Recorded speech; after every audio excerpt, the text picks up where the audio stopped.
Assalamualaikum warahmatullahi wabarakatuh. Sahabat dan mitra sejati RSUD Panembahan Senopati Bantul. Berjumpa kembali dengan saya Wiji Hastuti dalam acara Warto Paseban. Warnaning Carito RSUD Panembahan Senopati Bantul. Warto Paseban kali ini hadir dalam rangka memperingati Hari Stroke Sedunia yang jatuh pada tanggal 29 Oktober 2021. Dan sudah hadir bersama kita hari ini narasumber kita yaitu Dr. Intan Rahayu, spesialis saraf. Mari kita sapa bersama beliau terlebih dahulu. Assalamualaikum Dr. Intan. Waalaikumsalam warahmatullahi. Sehat nggih Dr. Intan Ji? Alhamdulillah. Kita diberi kesehatan dan kesempatan bertemu di sini. Dalam rangka Hari Stroke Sedunia ya Dok ya tentunya. Yes. Berarti nanti ke depan kita akan berbincang-bincang mengenai stroke seperti itu. Baik. Nah Dok, kalau di IGD itu dokter sering nih Dok, pasien datang itu dibawa keluarganya, dikeluhkan tiba-tiba kok tidak bisa berbicara atau tiba-tiba kok tangan kakinya tidak bisa digerakkan. Nah ini kenapa ya Dok? Kadang kita jelaskan ini kemungkinan stroke, tapi sebenarnya masa stroke? Nah, seperti apa sih Dok sebenarnya stroke itu dokter? Mungkin bisa diceritakan dokter. Baik Mbak Wiji. Stroke sekarang ini insidensi atau kejadiannya memang sangat meningkat ya. Stroke sendiri didefinisikan sebagai gangguan fungsi saraf. Jadi fungsi defisit fungsi saraf yang disebabkan oleh gangguan pembuluh darah otak. Jadi bukan disebabkan oleh penyakit-penyakit yang lain. Jadi penyakit pembuluh darah otak. Nah, itu pembuluh darah otak bisa terjadi sumbatan. Yang paling banyak ya stroke-nya pembuluh darahnya sumbatan, dan ada lagi pembuluh darah otak yang pecah. Jadi pembuluh darah otak yang pecah mengakibatkan perdarahan sehingga mengganggu sirkulasi. Jadi sirkulasi suplai darah ke otak terganggu, baik itu karena sumbatan maupun perdarahan, sehingga mengakibatkan gejala-gejala. Gejala-gejalanya ya tergantung area otak mana yang terserang, yang rusak lesinya. Jadi di daerah mana nanti dia tersumbat atau mengalami perdarahan, di situ akan muncul gejala. Gejalanya sendiri masih bermacam-macam, Mbak. Ada yang paling sering itu peloperot, kelemahan anggota gerak, gitu ya, yang paling sering kita temui. Sehingga kejadiannya itu yang harus kita ingat, stroke itu kejadian yang mendadak, akut, tiba-tiba. Jadi kejadian yang gangguan fungsi defisit motorik maupun sensorik maupun nervus cranialis yang kejadiannya itu mendadak. Jadi tadi gangguan pembuluh, tiba-tiba ada sumbatan, tiba-tiba ada perdarahan. Jadi semua kasusnya harus mendadak tanpa disebabkan oleh penyakit yang lain, bukan karena benturan, bukan infeksi, bukan tumor gitu ya. Jadi bisa kelemahan anggota gerak, pusing berputar, gangguan penglihatan, kabur, matanya kelihatan double, atau fungsinya bicaranya terganggu. Jadi baik dia pelo dalam arti artikulasinya yang terganggu atau fungsi berbahasanya. Fungsi berbahasa itu macam-macam. Jadi ada yang sulit menyebutkan benda, ada yang tidak tahu nama-nama orang, nama-nama binatang, atau nama apa saja dia lupa, atau ada juga yang bicara bisa tapi tidak nyambung. Nah itu juga termasuk gangguan stroke yang sifatnya mendadak ya. Juga ada juga yang sampai parah tidak bisa berbicara. Ada yang tidak bisa berbicara itu mengerti, ada juga yang tidak mengerti. Jadi berbagai tingkatan stroke, gangguan berbahasa akibat stroke itu juga bermacam-macam. Juga nanti juga ada gangguan koordinasi, gangguan keseimbangan. Jadi sampai pusing berputar, kejang, itu juga gejala stroke yang paling parah sampai mengakibatkan kematian. Nyeri kepala yang hebat, kematian, itu semua bisa menjadi gejala stroke. Yang semua sifatnya tiba-tiba gitu Mbak. Jadi semua gangguan yang berhubungan dengan saraf yang tiba-tiba atau mendadak, yang penyebabnya karena gangguan pembuluh darah di otak ya. Selain begitu. Itu bukan stroke, tapi kalau itu pas kemungkinan stroke begitu. Jadi bisa juga dia gangguannya seperti gangguan jiwa Mbak. Jadi tidak ada apa-apa, tiba-tiba kok fungsi luhurnya terganggu. Sedangkan dia ada faktor resikonya nanti kita sebut berikutnya ya. Nanti ada hipertensi, ada DM, macam-macam, tiba-tiba ada gangguan seperti gangguan jiwa. Kita curiga pertama harus stroke, kita singkirkan dulu. kita singkirkan, apalagi dia nanti ada kelemahan anggota gerak apa tidak, ada gangguan nervus cranialis apa tidak, kita lacak selanjutnya. Nah itu tadi macam-macam definisi dari stroke ya dok ya. Kemudian nah gejalanya itu kan tadi dokter Intan bilang ada yang bertingkat seperti itu. Nah bahayanya dari stroke sendiri itu seperti apa dok? Kenapa kita harus berhati-hati dengan penyakit stroke ini? Oh iya mbak, baik mbak, karena ini stroke itu hal yang kalau kita dengar di masyarakat mengerikan. Ya memang ya mbak ya, karena stroke sendiri merupakan penyebab kematian nomor 2 setelah penyakit jantung iskemik di seluruh dunia. Jadi di negara maju maupun di negara berkembang, stroke atau penyakit pembuluh darah itu menempati peringkat pertama penyakit pembuluh darah. Yang pertama jantung, kemudian stroke. Dan stroke ini mengakibatkan kecacatan, disabilitas yang tertinggi. Jadi kecacatan tertinggi di dunia ini diakibatkan oleh stroke. Dan penanganan yang penanganan yang cepat itu bisa menurunkan resiko kerusakan otak lebih parah. Jadi penanganan yang cepat, adekuat itu mengurangi disabilitas. Dan kalau tidak bisa tertangani dengan baik atau memang jenis stroke-nya sendiri yang parah, dia menyebabkan meningkatnya atau menurunnya kualitas hidup seseorang. Jadi seseorang yang sudah terkena stroke, yang terlambat, yang ada sequel gejala sisa, biasanya dia akan tergantung dengan keluarganya, tergantung dengan orang sekitar, dan ini meningkatkan biaya hidup, biaya kesehatan bagi keluarga itu maupun bagi negara ya. Jadi ternyata memang untuk pemeliharaannya sendiri, baik penanganan maupun pemeliharaan itu membutuhkan biaya yang besar. Jadi memang dampak dari stroke itu bahayanya itu tidak hanya untuk pasien itu sendiri ya dok ya, untuk keluarganya, untuk lingkungan, bahkan untuk negara seperti itu ya dok. Nah betul mbak. Kemudian sering nih dok pasien itu dibawa keluarganya, misalnya tidak bisa berjalan setengah anggota gerak. Nah itu saat ditanya sudah sejak kapan, sudah sejak 1 minggu seperti itu. Karena ditanya kenapa baru dibawa ke rumah sakit sekarang, karena mungkin musyawarah dulu itu seperti itu. Nah sebenarnya apa sih dok tanda awal stroke? Karena tadi kan macam-macam ya dok gejalanya, bahkan tadi seperti gangguan jiwa itu juga termasuk stroke. Nah mungkin bisa diceritakan dokter tanda-tanda dini, oh ini stroke dan harus segera ke RS itu seperti apa dokter? Iya. Tadi kita ulang lagi ya. Tadi sudah sedikit kita terangkan tentang gejala stroke. Nah ini gerakan Germas, gerakan masyarakat hidup sehat yang dicanangkan oleh Kementerian Kesehatan itu membuat slogan. Oh ada slogannya. Slogannya itu segera ke RS. Jadi suatu jembatan keledai supaya mudah diingat oleh masyarakat. Ya, kita ulang lagi ya tadi ya. Apa itu dokter? Ya, tadi segera ke RS. Senyumnya itu mencong. Jadi senyumnya mencong. Merot ke satu sisi ya, sebenarnya ya senyumnya merot sampai dia sulit kumur-kumur sulit, minum juga tumpah gitu ya. Itu karena ada parese atau kelumpuhan saraf otak yang ketujuh yang paling banyak itu. Ya, itu. Terus kemudian segera G itu gerak. Jadi anggota gerak sesisi kanan ataupun sisi kiri, biasanya memang sebelah. Tapi bisa juga kalau serangan berulang dia menjadi kedua sisi, hemiparese. Tapi biasanya serangan pertama itu satu sisi, tergantung otak mana yang diserang. Itu kelemahan anggota geraknya dari mulai tidak bisa digerakkan sama sekali, atau yang hanya berat aja, rasanya kok berat. Kemarin bisa ngangkat, ini baru setengah ngangkat sudah berat, atau hanya bisa bergeser saja. Itu kekuatannya juga bermacam-macam. Terus segera ra tadi udah disebut juga bicara itu paling jelas kita kalau komunikasi ya.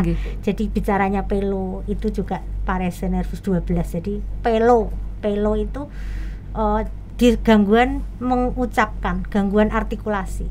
Tapi yang lebih parah adalah gangguan bahasa. Kalau gangguan berbahasa seperti yang tadi saya terangkan, sulit mengungkapkan kata-kata, bicara tidak nyambung, atau dia tidak mengerti apa yang dibicarakan sampai tidak bisa bicara sama sekali. Nah, itu juga gejala yang nomor 3. Segera ke-nya apa dokter? Ke itu kebas. Nah, kesemutan. Misalnya mendadak anggota sebelah kiri terjadi kesemutan, defisit sensorik, namanya hemidefisit sensorik. Jadi nyeri atau kesemutan sesisi. Satu itu juga sifatnya mendadak kan tadi sifatnya mendadak itu juga suatu tanda stroke. Terus kemudian R di sini Kemenkes mengungkapkan rabun, padahal sebenarnya lebih luas dari itu. Dia bisa matanya gangguannya itu bisa mata kabur, double sampai tidak bisa melihat sama sekali. Itu juga satu tanda stroke. Kemudian yang terakhir S ini disingkat sakit, jadi nyeri kepala yang hebat. Jadi kita perlu waspada kalau ada nyeri kepala yang hebat, itu biasanya suatu tanda stroke perdarahan. Yaitu perdarahan sendiri ada dua macam. Tadi belum disebut ya, ada stroke itu non perdarahan juga bisa nyeri. Non perdarahan itu yang karena aterotrombotik maupun karena yang ada sumbatan, emboli, sumbatannya itu namanya. Kemudian yang perdarahan sendiri ada dua. Ada perdarahan intraserebral, jadi jaringan otaknya yang terkena. Kemudian perdarahan subarachnoid itu perdarahan di selaput otaknya. Jadi ada ruang sedikit antara otak permukaannya sama selaputnya, di situ terjadi perdarahan. Kalau terjadi perdarahan di situ nyerinya luar biasa, Mbak. Luar biasa. Jadi itu termasuk tanda stroke juga. Jadi tanda stroke yang belum disebut dari singkatan itu ada lagi. Apa, dokter? Vertigo. Vertigo itu juga vertigo yang berat, gangguan koordinasi, ataksia, terus kemudian sampai kejang, sampai penurunan kesadaran, itu termasuk tanda stroke. Yaitu singkatannya tadi ya, segera ke RS. Nah, itu tadi ya, Dok. Segera ke RS. Harus segera ke RS kalau ada tanda segera ke RS ya, Dok ya. Salah satu saja sudah harus segera ke RS nggih, Dok nggih.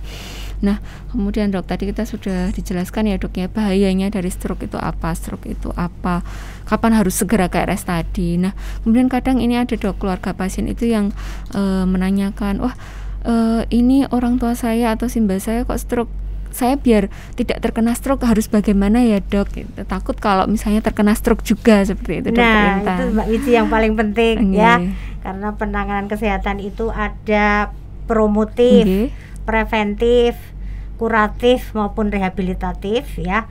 Untuk penanganan penyakit tidak menular ini yang utama adalah promotif sama preventif.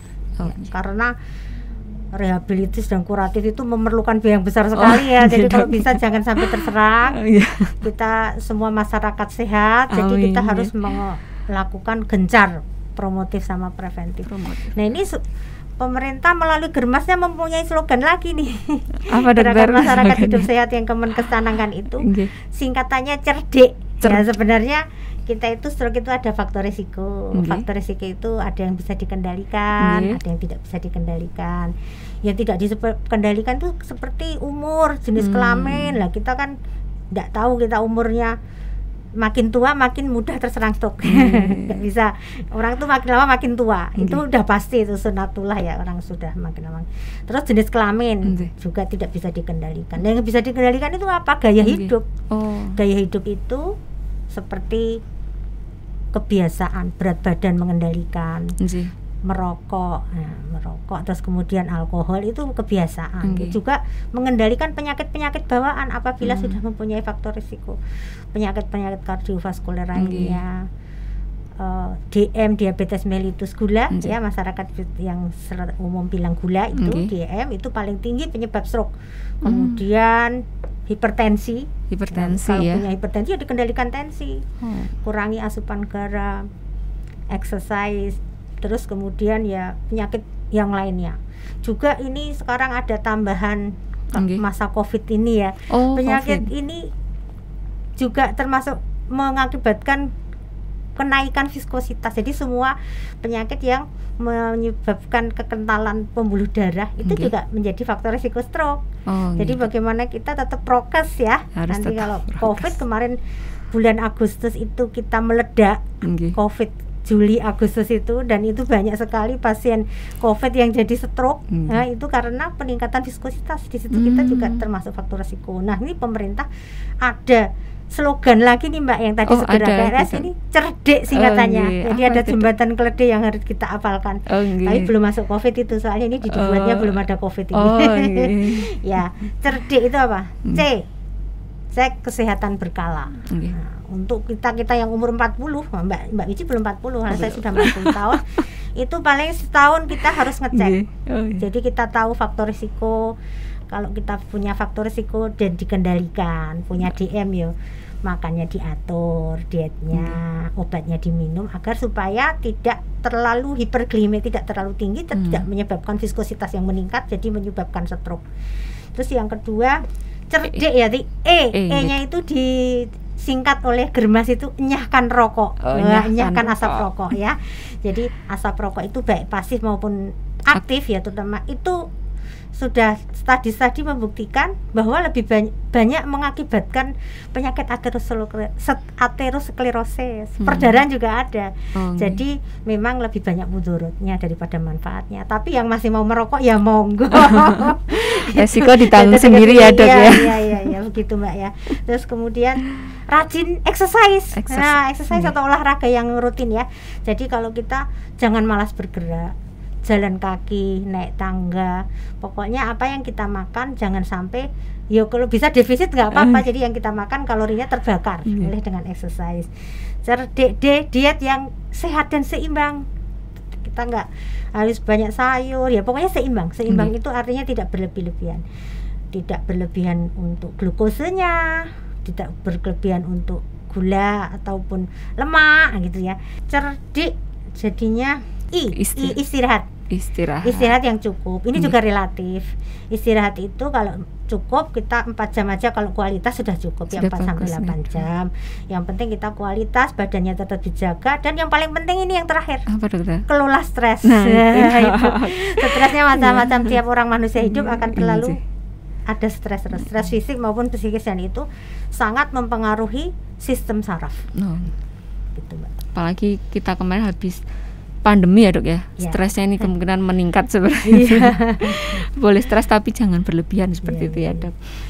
Nah, tadi sudah dijelaskan Dokter Intan banyak sekali ya, Dok ya, mulai dari definisi, kemudian kapan harus segera ke RS, kemudian ini Dok banyak juga yang menanyakan, Dokter kalau misalnya yang sudah terkena stroke misalnya tidak bisa bergerak tangannya, kakinya, nah itu menanyakan apakah bisa disembuhkan, Dokter, seperti itu. Nah, pripun, Dok? Itu pertanyaannya agak sulit dijawab ya, Mbak ya. Sudah kita tadi sedikit singgung ya, bahwa jaringan otak itu jaringan yang amat sensitif. Artinya apa?